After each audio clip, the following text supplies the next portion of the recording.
حق تعالیٰ کے پردہ میں رہتا ہے وہ قادر مطلق کے سایہ میں سکونت کرے گا۔ میں خداوند کے بارے میں کہوں گا وہی میری پناہ اور میرا گڑھ ہے، وہ میرا خدا ہے جس پر میرا توکل ہے، کیونکہ وہ تجھے صیاد کے پھندے سے اور مہلک وبا سے چھڑائے گا۔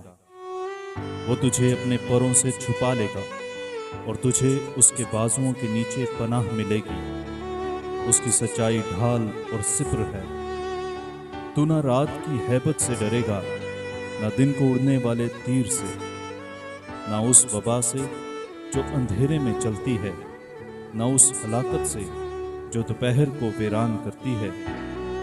تیرے آس پاس 1,000 گر جائیں گے اور تیرے دہنے ہاتھ کی طرف 10,000، لیکن وہ تیرے نزدیک نہ آئے گی۔ لیکن تو اپنی آنکھوں سے نگاہ کرے گا